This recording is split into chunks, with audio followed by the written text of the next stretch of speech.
Uganda, PLU, General Muhoozi guided that all the Patriotic League of Uganda leaning honorable members elect should support the Right Honorable Anita Among for Speaker and Right Honorable Tayebwa for Deputy Speaker of the 12th Parliament of the Republic of Uganda. Accordingly, the Chairman of the Patriotic League of Uganda, General Muhoozi has guided as follows. 1.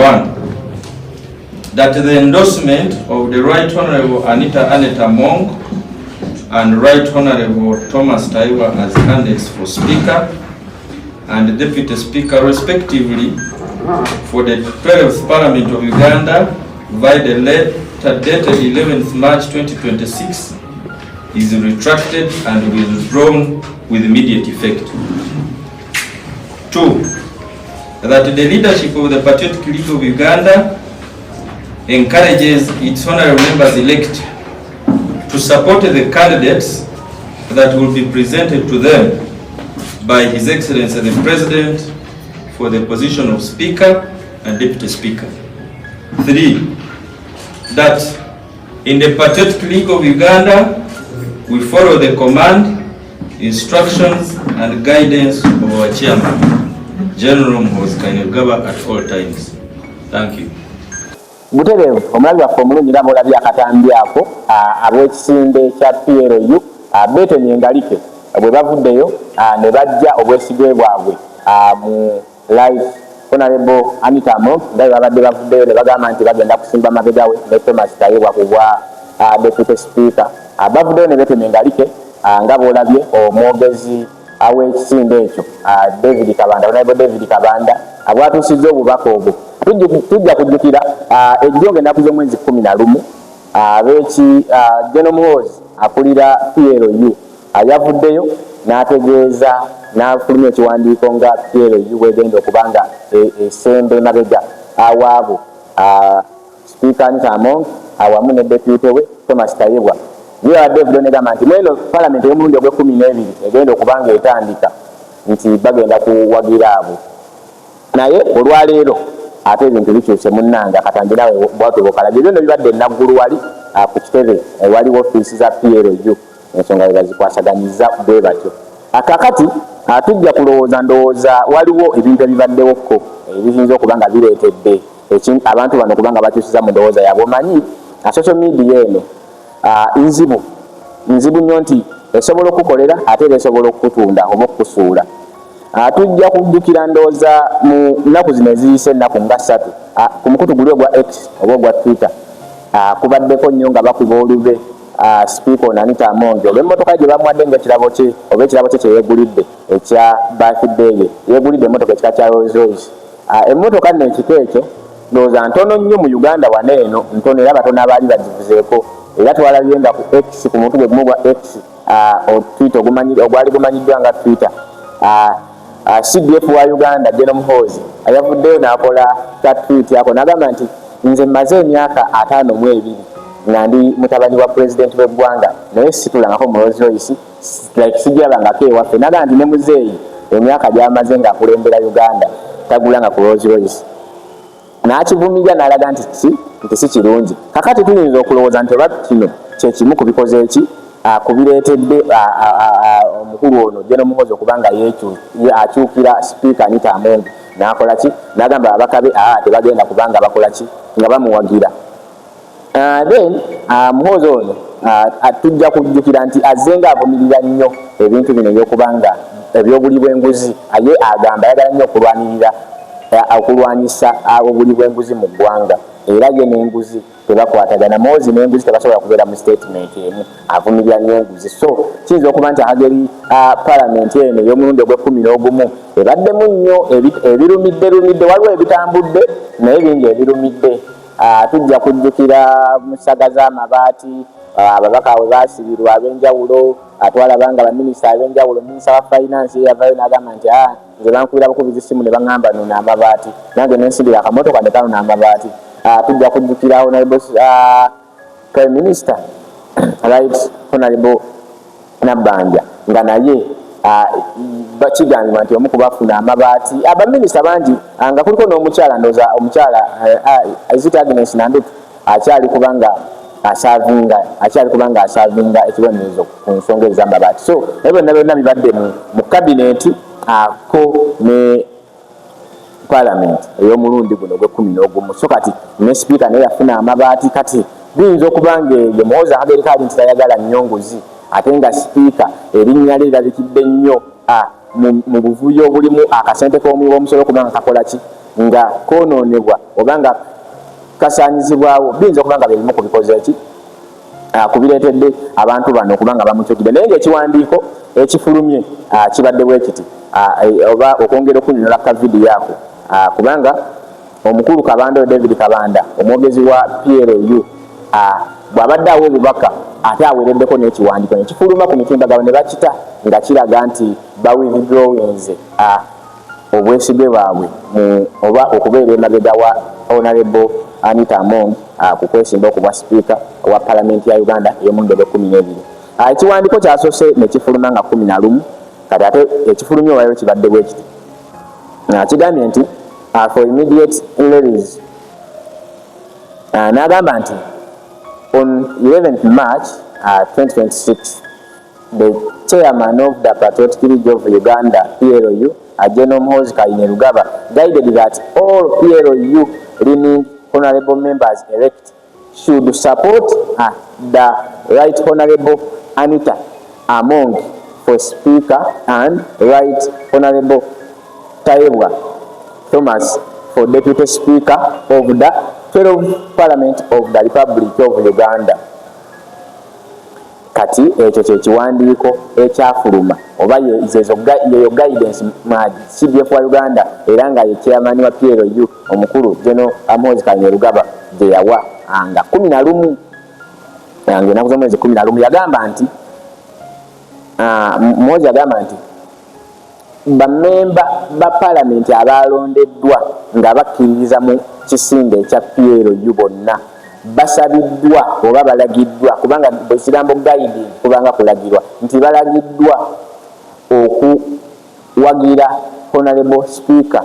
Anita Among obwa Speaker wa Palamenti ey'e12 n'agamba era ne Honorable Thomas Tayebwa ku bwa Deputy Speaker Palamenti ya 12 bwekitabo kyafuluma. Kati ndi mukusomera kino kati neyayongerawo n'agamba nti accordingly the chairman of the Patriotic League of Uganda General Muhoozi has guided as follows nti kakati omukulu w'ekisinde kino kya PLU General Muhoozi azzeemu n'awa ebiragiro bino wammanga biri ebiragiro 3. Ekisooka agambye bw'ati agambye nti that the endorsement of Right Honorable Anita Among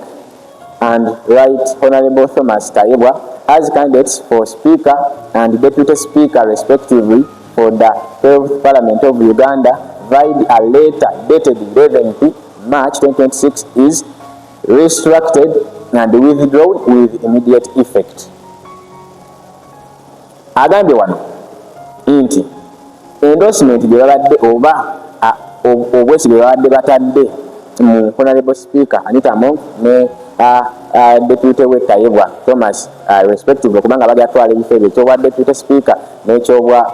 Speaker mu Parliament y'omulundi gwe-12 nti kisaziddwamu era ne kijjibwawo immediately mbagirawo essaawa eyo yennyini nti era bisazaamu ebyo ekiwandiiko ekyawandiikibwa ng'ennaku z'omwezi 11 Maachi 2026 akwe katundu akasooka. Akatundu akokubiri ndi ku bino directives za Muzeeyi Muhoozi esoose badde eyo then eyokubiri yiino eyokubiri n'agamba nti mu kiwandiiko ekifulumye kino kya lwaleero ng'ennaku z'omwezi 12 n'agamba nti that the leadership of the Patriotic League of Uganda encourages its honorable members elect to support the candidates that will be presented to them by His Excellency the President for the position of the Speaker and the Deputy Speaker. Akatundu akokubiri kagambye mu lulimi Oluganda nti obukulembeze bw'ekisinde kya Patriotic League oba kya PLU nti busabye bammembers abalondeddwa nga bakikirizaamu oba bammemba baki abalondeddwa ku bwa MPs okusapootinga oba okuwagira bacandidates abanaaweebwayo pulezidenti w'eggwanga nti Muzeeyi Museveni baanaabaayo n'awandako eddifu n'agamba nti ono gwe mpadde kaadi ye nalema okwesimba ku bwa sipiika ono gwe nsimbye mabega okwesimba ku bwa deputy speaker nti abo ne PLU members oba PLU leading members be balina okuwagira akatundu akokubiri. Then akatundu akokusatu akasembyeyo oba directive eyokusatu egambye nti that in PLU we follow the command,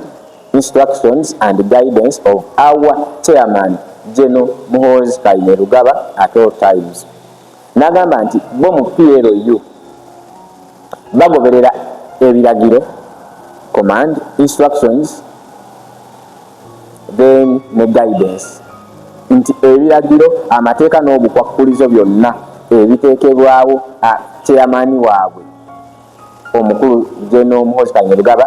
bye bagenderako essaawa yonna nti ye buli kyabagamba buli kyabalagira kye bakola. Essaawa eno waba agambye kino then nankya n'agamba kirala kye bakola. That's why babadde basazeewo okubeera amabega wa Speaker Anita Among yesimbewo akomye okubwa Speaker Parliament y'emmundu olw'ekumi kati olwaleero bwe yakyusizza nabo command kitegedde ekiragiro kye tebakiddamu bakola kikole. Kakati ku nsonga eyo yennyini mu kwogerako oba tujja kujjukira ti Palamenti ya Uganda ebiseera byezengebeerawo buli sipiika azze ng'afuga ebisanja bibiri mu kisanja kya myaka 5 atujja kujjukira okuvira ddala emabega eri ku Oweekitiibwa Sekandi yafuga ebisanja bye bibiri. Ate before that basooka ne bafugira mu deputy speaker then amana afuuka full speaker nti Oweekitiibwa Edward Kiwanuka Sekandi yasooka n'abeera deputy speaker for 10 years eba emyaka 10 ebisanja bibiri jjukira buli kisanja kya Uganda kya myaka 5 kati bwe yamala okubeera deputy speaker then amala n'afuuka full speaker okumalira emyaka 10. Kakati awo kibiina ky'enaalemu kiba kikutadde kasita obeera deputy speaker emyaka 10 then omala n'ofuuka ne speaker emyaka 10 nga bakuta. But naye kino si kyankalakkalira era si kyankomeredde nti buli muntu alina okubeera deputy oba alina okubeera speaker egyo emyaka 10 oba ebisanja ebyo 2 oba 4 naye nti ebiseera ebisinga kize kibeera bwekityo. Tuze twajja ne tulaba ne Oweekitiibwa Rebecca ayitwala Kadaga naye bw'atyo bwe yali yabeerako ku deputy speaker ebisanja 2 then amala n'abeera full speaker okumala ebisanja 2 era yali akomyewo ekisanja ekyokusatu okubeera full speaker w'ekisanja ekyokusatu. Kyova olaba amaanyi gaali mangi era waaliwo nnyo okunyoolagana. Kyova olaba nga yamaliza afunyemu obutakkaanya ne speaker ono aliko omukyala Kadaga ne speaker Anita Among baafunamuko obutakkaanya ku nsonga ezo nti Kadaga ayagala akomewo ku ekisanja ekyokusatu nga speaker ate nga tekibeera common tekibadde tekitera kubeerawo nnyo mu pate yaabwe yeenaalemu nti omuntu ajja n'afuga ebisanja 2 ne bamuta n'akola ebirala. Tujja kujjukira omukyalo ono Right Honorable Anita Among Nalongo yafuuka speaker nga ndowooza tekyali kigenderere. Yasooka kubeera deputy speaker naye speaker yaliko Jacob Oulanyah bwe yafa then ono omukyala n'atwala obwa speaker then bwe yamala yatwala obwa speaker n'afuga then kati ekisanja ndowooza kino ekisanja bayirawo ekisoose kubanga Jacob Oulanyah bwe yafa Anita Among yali speaker then yali vice yali deputy speaker then ne bamulonda ku bwa full speaker n'afuuka speaker. Kati kino ekisanja kye ekyokubiri newankubadde kiri ekisooka yakitandikira wakati naye kino kyekisanja kye ekyokubiri. So nga bwe kibadde kijja mu nnono ya NRM tubadde tumusuubira nti tusuubira mpaka tukyalina okusuubira nti oba oliawo ayinza okufuga ekisanja ekyokubiri kubanga bwekyo bwe kijja kibeera. Then Thomas Tayebwa n'abeera deputy kuno osanga then ekisanja ekijja anajjanga full speaker. Kuba mulimu ebifo ebimu nga si kyangu kyakuva eri n'okikwata omulundi gumu. Ekifo ky'obwa speaker kifo kizibu nnyo agaliko nti oba ohandlinga abantu ab'enjawulo ba politicians ab'enjawulo ate nga bonna b'amaanyi abava ku ludda oluvuganya abopposition ebibiina ndoza mu Uganda tulina ebibiina bingi biwera n'asatu naye mu parliament muyinza okuba nga mulimu ebibiina nga 5 buli at a time bamu ebibiina bati essaawa eno NRM ekiikirwa mu parliament NUP ekiikirwa mu parliament FDC ekiikirwa mu parliament ate ne PPF oba PPF I think PPF yakati yafunye omubaka ku luno PPF yakati yafunye omubaka mu parliament atugenda kubeerayo ne NUP NRM tubeerayo ne FDC ina tubeerayo ne DP yafunye omubaka then n'ebibiina ebirala so kati speaker alina okuba ne experience oba n'obumanyirivu obw'enjawulo okusobola nga akwasaganya abantu bano bonna jjukira abantu bano bonna buli omu asika azawuwe abopposition abannuku basika bazzawaabo abaddipibu kati osipiika okusobola okuhandolinga egyo emitwe gyonna nebbaamuko ne experience akenjawulo ensonga lwaki ebiseera ebisinga kizibu omuntu okubeera sipiika mu Uganda nga tabaddeeko deputy speaker kizibu nnyo naye katulinde tulabe naye nga mu beesiyo bwa sipiika era abantu ab'enjawulo tulinamu honorable Nobert Mawolo no president general DP naye alina tujja kujjukira yakusayininga alina omukago bwe baakola ne NRM ne Muzeeyi Museveni era we yava ne bamwana obwa minisita kubanga ye minisita wa ssemateeka minisita ow'essiga eddamuzi Nobert Mawolo era muntu wannyo NRM era n'ekyankwanzi yabaddeyo nnyo nkambi yabaddeyo nnyo ekyankwanzi so y'omu ku batadde akaliro ku omukyalo ono Anita Among era ku mikutu egy'enjawulo ku X eyo babeerako nnyo nga buli omu awanda buli omu ayogera byayogera ono n'agamba simanya omwana mawalina lero bweyafulumya weyakola kakomenti n'agamba nti omwana ewaka si avunaanyizibwa kuwa abagenyi balina okukoma mu nju nti taata asaba okusalawo abagenyi bagende paka mu kisenge nti omwana talina buyinza butangira mugenyi kuyingira mu kisenge ate taata amukkiriza kyo kyakireeta nno sipiika Anita Among naye yasooka n'ayogera ng'agamba nti omugenyi alina okubaako waakoma nti omugenyi talina kumala gakolaki gayingira mu kisenge okitegedde kati noono mmavu kwe kuleeta ako nti nga ye President Museveni kuba kati ye taata wa chairman wa NRM nti bw'abanga akkiriza mmawe abeere nti Among talinawo kyakolaki talina kyamugamba so ensonga bwezito bwe ziri katugenda kulinda olwaleero President Museveni amaze okulayira emyaka 5 2026 paka 2031 so katugenda kulinda tulabe cabinet zagenda okuba nga atuwa empya jjukira president buli kisanja buli bwalayira alina okuba nga cabinet agizza bujja asobola okukyusaamu asobola obutakyusa n'akomyawo amannya nga bwe gabadde naye nga erina okudda obujja erina okuzibwa obujja so katugenda kulinda tulabe baani abanafulumira kuki baani abanafulumira ku list ya cabinet then tulabe naani ye gwagenda okuba ng'asemba